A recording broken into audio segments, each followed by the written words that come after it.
Welcome to Star Cares, a weekly program that delves into the issues that impact you and your family. This program is a public affairs feature of this radio station.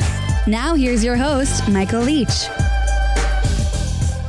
Certainly some of us are bolder than others, but yet we all have our moments when our faith may take a back seat and doubt grabs the steering wheel. Moments when strength seems like it makes an exit and weakness knocks at our doors. Even in those moments, God is reaching out for us and God is making a way for us and leveling the ground ahead of us. So says my guest today. Husband, father, and author Rayola Osanya is here. Thank you so much for joining me and welcome to the show. Thanks for having me. Appreciate it. Absolutely. So you have written a resource entitled Go in the Strength You Have, Looking Beyond Your Weaknesses to See the Difference That Your Life Can Make. What motivated this writing? I love writing. I've long wanted to write a book. This is just personal Bible study. Just looking at myself, because it's easy for me personally to focus on my weaknesses, get down about my weaknesses or limitations. Some of it may be real, and some which might be perceived, but either way, as long as you perceive it, it's real to you. And so even as I was doing some study through Judges chapter 6 and just reflecting on my life, and I started taking my own Bible study notes. And from there, it developed into putting more thoughts together and eventually compiling the book. And I figured if this could encourage me, then maybe others who can relate to the same thing might also find some encouragement in it. Absolutely. And you are personally heavy in missions and outreach. How did you become involved in missions and how important is that for somebody who's considering it but doesn't really know which way to turn? At the age of 19, I wasn't quite living my Christian faith, but I wanted to be a person of faith. And my biggest ambition in life at that point was to be a professional soccer player. And then I went to college, and during the summer, someone reached out to me and invited me for Bible study. And it came at a time where I had slipped below Christian standards I had set for myself, which I later found out were not even up to the biblical standard. But they were my personal standards for my Christian life. I wanted to find Christ. I realized I didn't have Christ. And so I was able to start just really get involved in church, have Bible study, and just really see the changes I needed to make in my life to really walk with Christ. That then became the most important thing for me and my greatest ambition. And so the church happened to be planning to send a mission team to Kenya. It's in East Africa. For me at that point, the most important thing was helping other people understand what I had come to have. In a place I grew up for part of my earlier years, I then embraced the opportunity to go out on missions. You're alluding to it a little bit, but speak to the importance of a deep, abiding relationship with God as priority. I think it's easy to have what I'd say a surface relationship with God, being inclined towards, let's say, church attendance, that kind of thing. And yet, a deep, abiding relationship with God, to me, comes down to really letting the Bible be the standard. Okay, Jesus being Lord and the Bible being the standard for my values, for the actions I take, decisions I make, and really allowing that to radiate through how I bear myself, how I carry myself. And a lot of that has to do with also daily Bible study and having mentors in my life who also have the Bible as their standard and encourage me towards that standard as well. And so we know that even when we have all of that, there are times when we experience feelings of insecurity, feelings of being inadequate or insufficient in our Christian walk. Encourage someone who is actually feeling that way right now, even though they're pursuing a deep, abiding relationship with Jesus. Yeah, I can definitely relate to that. And what I would say is, at every point, even when we feel at our lowest and even when we feel at our weakest, God has a vision for our lives. And our lives can make a difference and have an impact. And so even at your lowest, remember that God has a calling and a cause for you. And I don't have to have the skills or the talent of the person next to me to have an impact. With who I am and what God's given me, He has a plan. So that's what I would encourage anyone to always remember. And I think the account of Gideon in Judges chapter 6 is just a perfect example of that. How so? Sure. So in Judges chapter 6, the Israelites are oppressed by the Midianites. Gideon himself sees himself as the lowest in the weakest of families. And then the angel of the Lord comes to him and says, go and save the Israelites. Go in the strength you have, mighty warrior. And so in the conversation between the angel and Gideon, really the angel is calling Gideon towards a mind change, that Gideon might feel like he's the weakest, and he might even have those weaknesses. But as long as God is calling him, God is also empowering him, and God is also strengthening him. And that's really the beginning of great change and incredible victories in Gideon's life. In a portion of your book, you say that weakness is not a destination. It's not the finish line, but a pit stop from which to refuel and recharge and reset and rebound.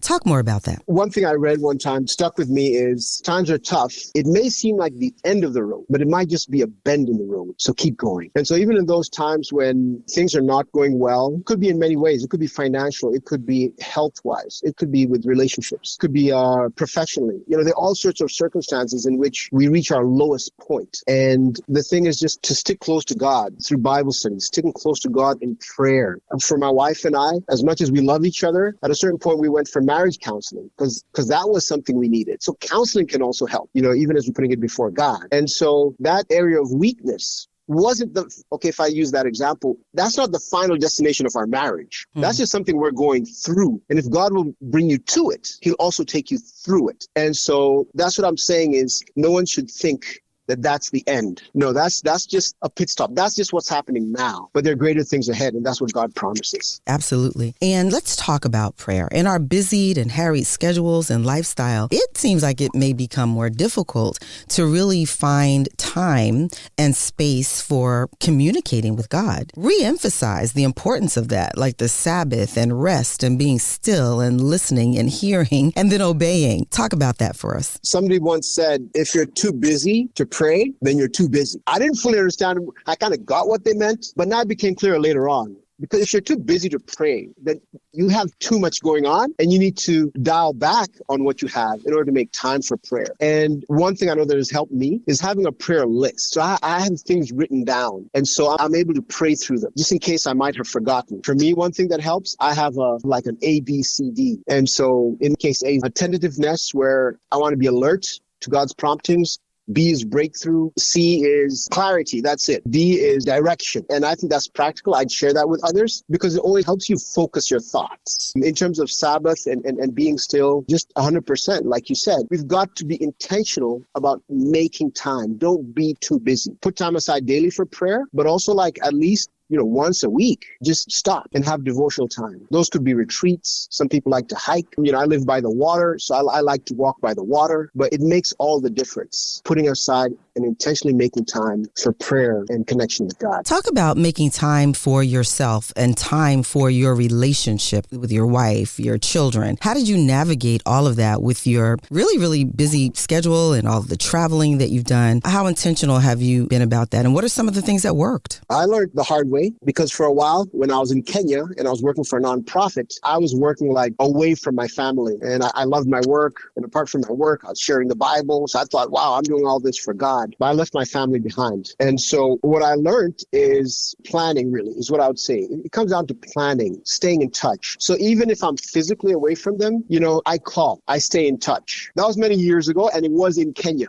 So connectivity was not the same. But right now what I do, because I have one son, so I make time to he calls it friendship time. That's the term he likes. And so I schedule that in because I've been working at the United Nations now more recently, and I'm also an adjunct professor. So it's a full schedule, but I just intentionally make time, friendship time with my son, and then also just make sure that my wife and I are communicating. So even if it means in the evening, carving out a few minutes to chat and talk. And especially a Saturday when I come back from class, we'll tend to just sit there and chat and get caught up. But it's got to be intentional. You say when you're weak, you worry. And when you worry, you're weak. What do you mean? Say more about that. When we focus on our weaknesses, on what we don't have, on what's not working out, when that becomes the focus, that just tends to lead to anxiety. And so I think it's important to focus on what, the things we're working on, the things that aren't going so great, the areas where we do need to improve, but not from a point of, I'm not good enough,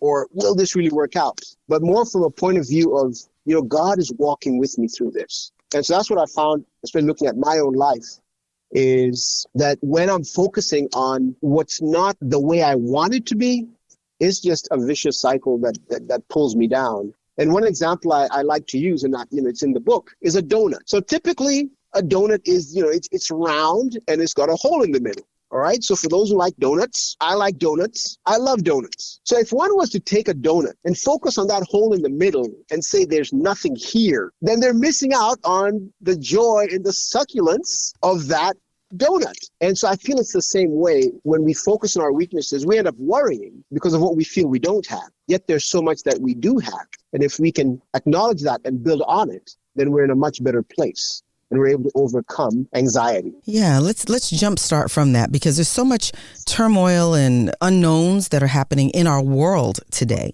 not just in our country, but in the entire world, right? And there's a lot of fear that people have. But what do you say about fear? You have an acronym that you use in the book, and then I want you to tell us how we can, try to overcome some of that. Yeah, the acronym is false expectations appearing real. And the challenge that exists around us as individuals, the challenges that exist in the world are very real. One thing that comes to mind, my wife and I were in Rwanda. So Rwanda had experienced a genocide in which about 800,000 people were killed in the space of 100 days. And there are traumatic consequences even after that. And that's the point where we came into Rwanda. That's one of the most stark that I have faced, like face to face, and met with people. But there's so many other things that people go through on a daily basis. Scripture says that the righteous have no fear of bad news. And that's where it comes back again to trusting God. And I'm not saying that I'm always there. In fact, more often than not, I'm not there. And I need to call myself back to that. So I think it's just comes down to remembering God's promises. It says, I believe it's in Isaiah, that God will take you by his righteous right hand. Even when the angel of the Lord came to Gideon and he said, am I not sending you? And that's God's reassurance that I'm the one walking with you. I'm the one sending you. So I think it's important to call ourselves back to that and remember that the challenges are real. But God in his love, his grace, and his strength is stretching out his hand to walk with us. Rayola, how can we learn more? Where can we get a copy of your resource? My book is available on Amazon. So, if one went in there and typed "Go in the Strength You Have," then, it'll pop up. I also like, where it's possible, sending a personal copy to people, because that way I get to sign it. So if somebody were to send me an email, I would ship the book out with my own personal message inside the book. I love that option. Then also my publisher is called Illumination Publishers.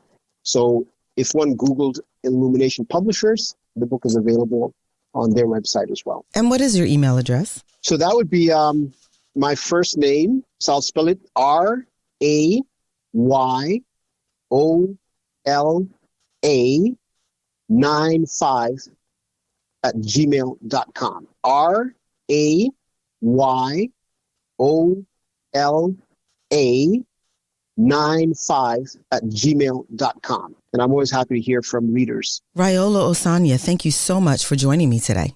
Thank you very much. I really appreciate your time and the opportunity to talk about this book. And thank you so much for all you do in your great ministry. And thank you for listening. Won't you join me again? I'm your host, Michael Leach, and I am praying that the rest of your day is wonderful.